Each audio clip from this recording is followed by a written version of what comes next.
Hi there, and welcome to Aid's Workshop, and this is going to be Shed Talk 7. First of all, let me say apologies guys, I haven't put much up in a while. Since I came back from holiday, I've been run off my feet the last couple of weeks. So many odd jobs I've had to do, bits and bobs, and of course been making the most of the nice weather and trying to prepare my garden ready for when I do my massive new deck project. But that'll come in later episodes. I'll probably show that deck as sort of time-lapse as it moves along, you know, a bit in every episode, and you'll come along on the journey with me as I do that. There's going to be a little bit of machining in this episode. I'm going to do a bit of drilling and tapping on one of my one of the tool posts, or the tool holders, my quick change tool post, so I can mount the clock on it. I got the little clock stand and a new clock, which is a bit easier to see on camera. On the subject of that, some of you may have seen that I've done a couple of reviews lately, and they've come up with mixed comments of people, oh no Aid, please don't get into all this advertising, blah de blah, and you know, I won't even say the name of the company that I did these reviews for. But I will say I did get the goods for free. They weren't perfect. By the time I'd fettled about with them, yeah, I probably would have been alright with them if I bought them, you know, if I'd actually paid for them rather than getting them for free. But as I did say in them, they're cheap, cheerful, and for anyone on a budget, you know, I'd say they were passable once you've done a little bit of remedial work to make them work properly. Anyway, that's another story.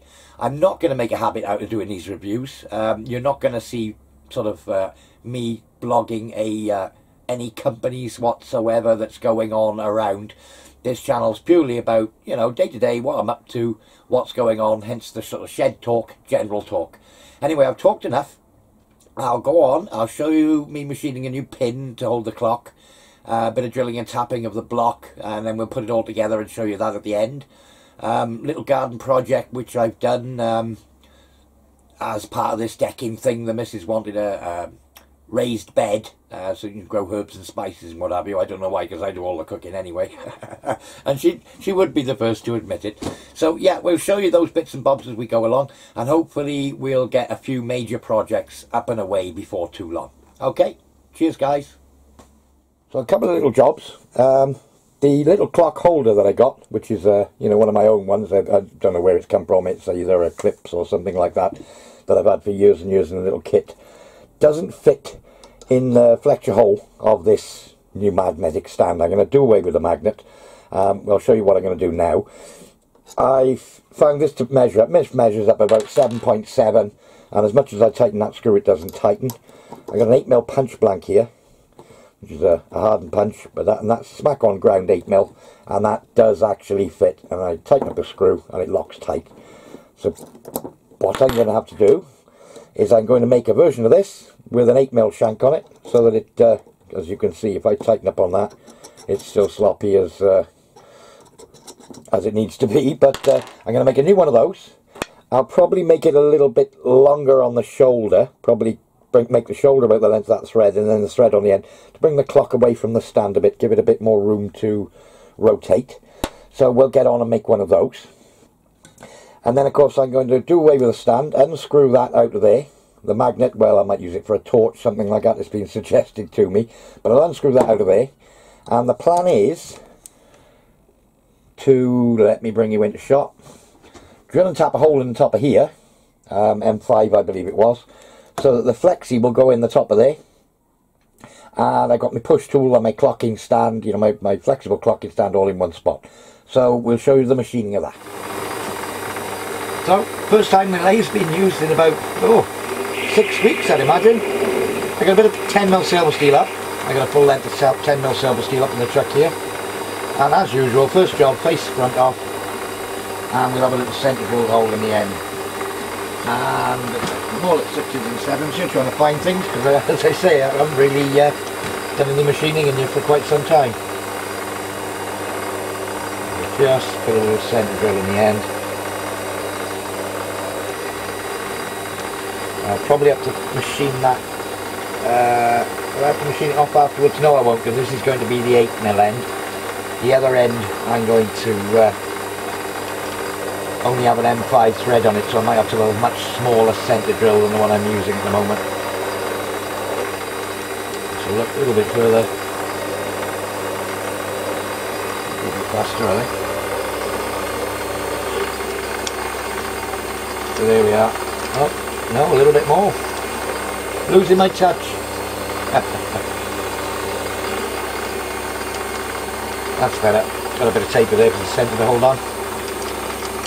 Out with the centre drill and in with the centre. There we are, take that away. Again, got my hands on my centre. We've got a bit of rain the last couple of days. It's been dry for ages everywhere in the UK here. And I did oil up the lathe. It was well oiled up before I went away. And it does appear I've got a little bit of surface rust. Only very light stuff. On the, no, can't quite get there. So let's have a look. On the outside of my chuck. So I'm probably going to have to put a bit of Scotch Brite on that. Nothing too fussy with this. So about 14 mil. Just go on the face there, touch off. There we go. Pull that at 0. Pull that at 0. Take half a little cut. I'm not sure if you can see this. Let's have a look at the camera, see if I can bring you in a bit better. Yeah, centre was in your way there. Better spot here, you'll be able to see. So I'm just going to skim this down. I'm looking for 14 on the length on my DRO. There you are.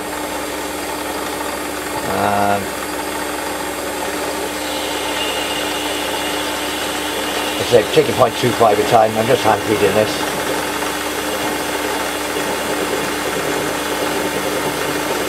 Got no reason why I couldn't use power feed.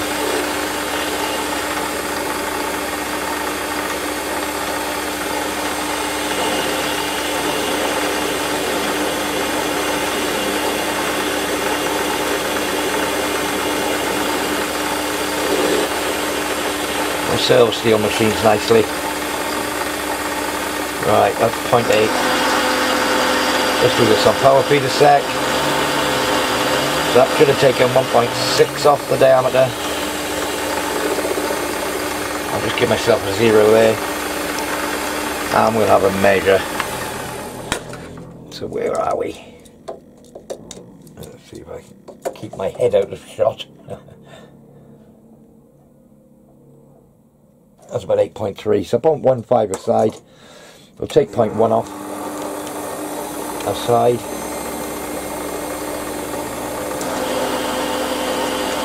I'll get a mic on it. It's not that fussy, but slightly over 8 rather than slightly under would be where I'm aiming. There we are. Let's just set my deer out to 0 again. Have another little measure.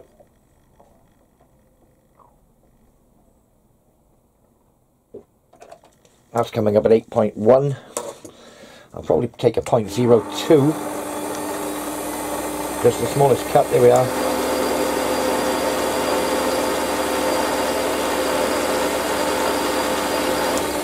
I'll come into that face to 14. A little bit more.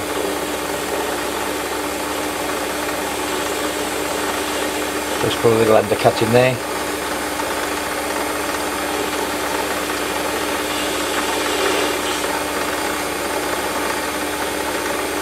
There we are. That's a 14. So I'll just break that top edge now. So in with my 45-degree tool. Where is it? Come on, we'll do it. A little chamfer on there.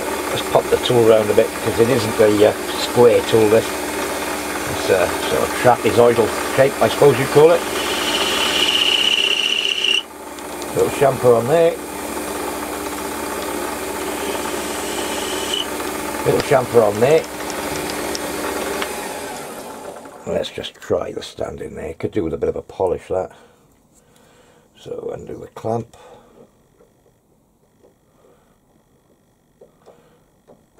Actually could do with a bit of a polish. It's a very good fit in there. It's a little bit tight.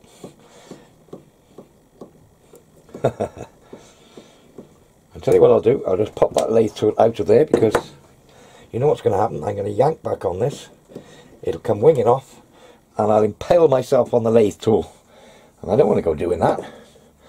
So I'm going to give that polish with a bit of emery, and we'll try it again. And my battery's decided it's going to wink at me, so hopefully I don't lose any of this. As you can see, I'm just holding this between my thumb and forefinger, so if it does snag or catch, it's just going to come away from my fingers like that. I think that might do me. Let's just try it on there again.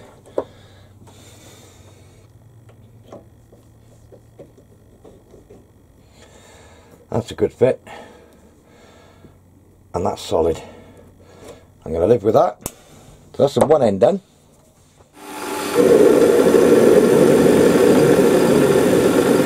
I'm just patting this off. There we go. So, parted it off, turn it around the chuck. We just, oh, I've got a little pip in there. That'll chew up my tip. Hold on.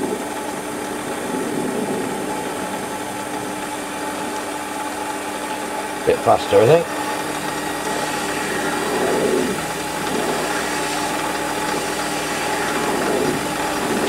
Probably don't need to center drill this. So, usual first job, face it off. And let's just check what thread that actually is. I can't remember. It was either M5 or M6. I'll just remove it from the magnet. Let's have a look. Why am I looking at that? Because I'm making one of those. I believe it's M6. That's only measuring 5.8. I'll just check that on an M6 nut. So it turned out easier to use the nut in an M6 bolt. So yeah, M6, happy days. So I just got to put an M6 on the end of there. So let's have a measure of the length of the thread. That's running about 12 mil, so we'll do the same. So we'll set a 0 there at the face, and we'll touch off.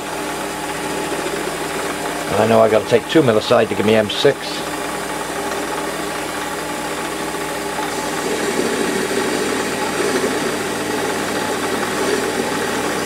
Just throwing up a bit of a burr, I've got a bit heavy on there.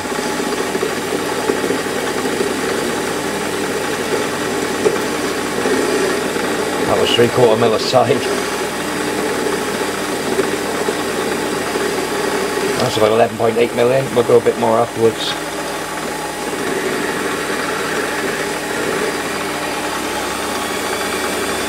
That's better.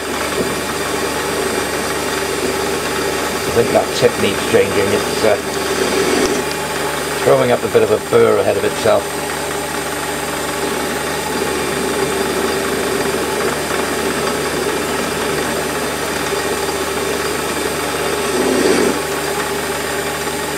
That's 1.5 mil aside, that's 1 3/4 mil aside on my DRO. So it should bring me down to about 6.5.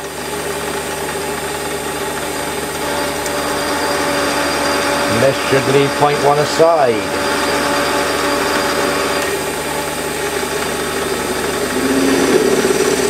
Set a 0 on my DRO. Get rid of that nasty burr on the top of there.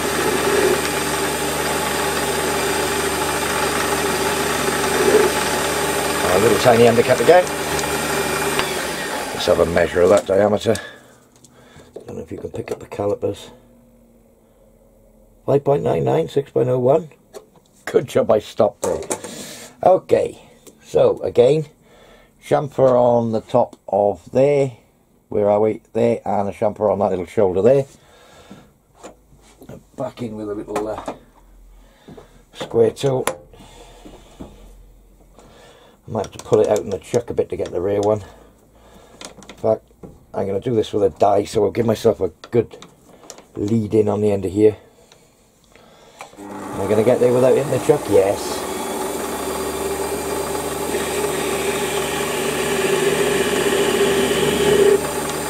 That'll do nicely. And let's see if I can get in there. I should be okay. Yeah, I can just get in. And a little chamfer on there, we don't like square edges. So, let's get rid of that tool, we don't need it. And where's my good old friend gone? There it is. M6x1. That'll do nicely. So, we're ready to put a thread on.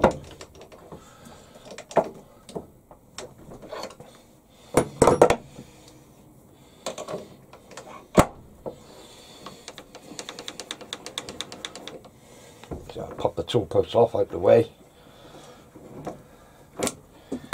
Let's give you a bit of a broader picture. You can see what I'm doing.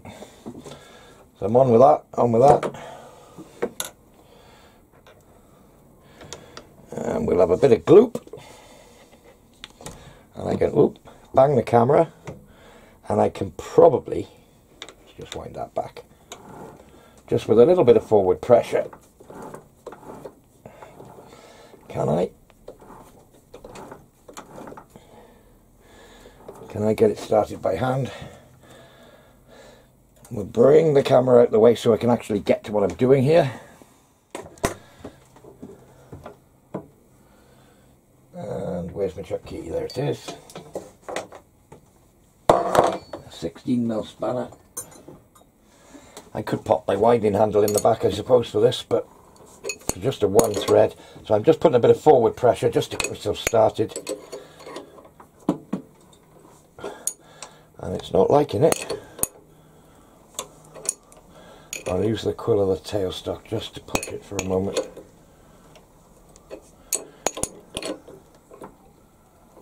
Now it's started. Here we go. I could probably do this under power, but just for a one-off. And I believe my little pin's rotating in the chuck. Tighten it up a little.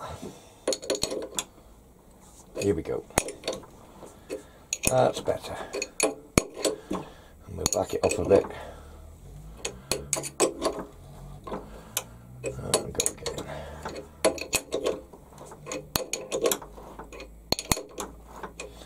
And you can see the die, I don't know whether it's obvious, but is dragging itself forward now.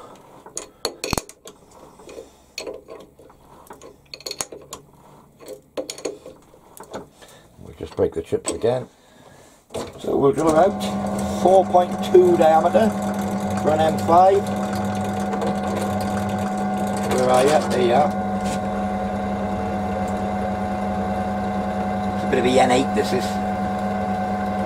What I was making the little tools out of. And I have to be careful here because I may break through into the tapped hole. Yes. There we go. I was being very gentle. And I thought I might break through it into the tapped hole for the little shaft to hold the bearings in. But I know they only had about 10mm of thread on it, so I've just gone through into that tapped hole. Okay. So that's that drilled. Tap it M5 now. A bit of gloop on the top.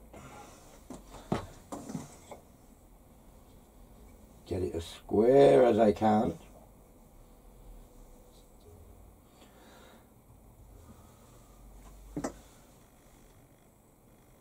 That's about it.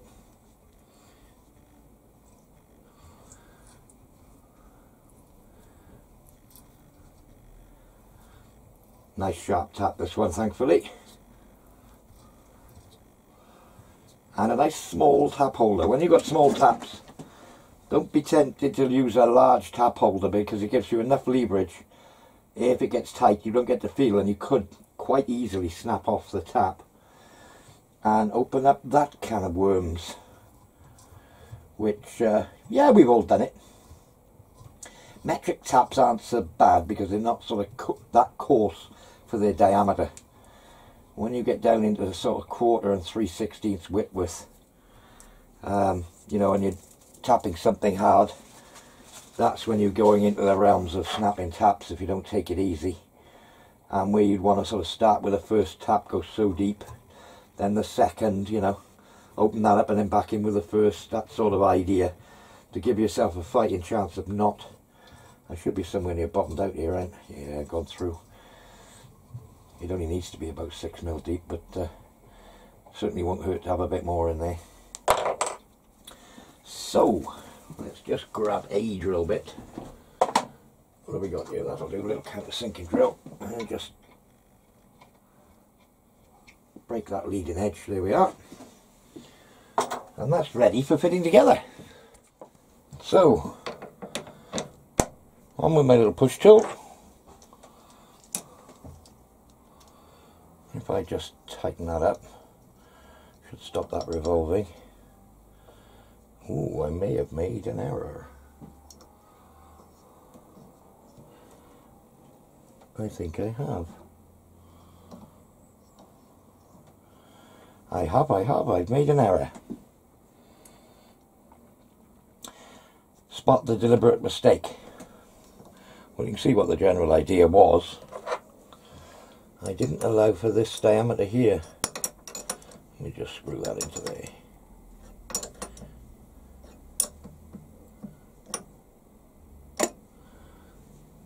Oh, still going. Thought I was bottoming that out. Oh, that's tight. So I allowed for the bolt to miss. Oh, it does go down. It just won't sit spot on upright, that's all. Oh, is it? I thought I had made an error. Well, maybe if I turn that round. Yeah, I had, but if I put the slot there. Ah, we get away with that. An error that we got away with. Hey, if you don't make mistakes, you're not doing anything. That's what I was always told. So, that is now mounted on there, along with my push tool, which can come back here out the way when I'm using the push tool. If I'm using the push tool this way round, it's still out my way. Happy days. So, let's try that clock in the end of it. And that, I wanted to have opposite the screw. Should just pop into there, that's it. Tighten down in there. And I now have the means by which to have that clock there. So let's just put something in the chuck to try it out.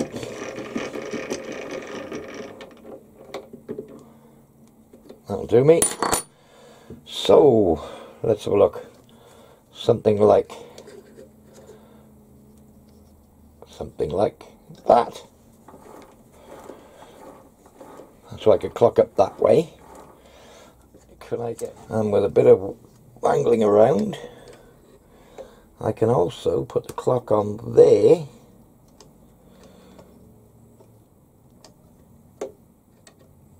Let's have a look.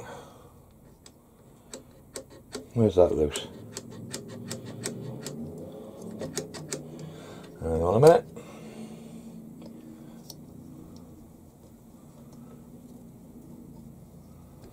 That ball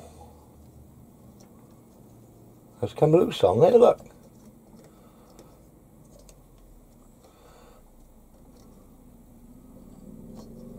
That's better. Anyway, I think I'm going to have to go through a few of the parts on this tool that come apart and go together and start Loctiting some bits in. Anyway, you can't see the clock yourselves there, but as you can see, I'm quite capable of clocking up that face as well. So yeah, that little ball that's in the end of there, let's bring it more into shot, that little ball had come loose on that little straight bit there. So I think I need to tighten it up, unscrew that, put a bit of Loctite in, lock it up, leave it set. We can't have things like that coming loose. So step one of the garden project, raised bed. Good solid frame, it's buried in the ground a foot, or the legs are buried in the ground a foot, and the planking goes in one plank below surface. It's all pressure treated timber. I've given it a coat of timber stain as well, just to help it. The outer wood was a bit wet for the timber stain. The frame was alright, but the outer was a bit wet. So it's all done with proper deck screws, all that sort of thing, all the right plated screws for pressure treated timber. Otherwise the pressure treated stuff, I believe, eats normal plating, but it's fine for this. So yeah, that's going to be filled with rubble, all sorts of compost in the bottom, that sort of thing, and then topped out with a probably about 200 litres of organic matter in the top, ready for planting anything at all. Well, that's it for this episode of Shed Talk. I do hope you found it enjoyable, and as I said earlier, I do hope to get back on some bigger projects and start making stuff as soon as possible. So thanks for watching, thanks for subscribing guys, new subscribers are coming in all the time. It means so much to get great amounts of subscribers, and we're basically heading for that magic 1,000 would be another major goal or milestone, shall we say. I think we're on about 650 now. I suppose 750 is 3/4 of the way there. Let's see if we can do 750 by the end of August. Anyway, cheers guys, thanks for watching.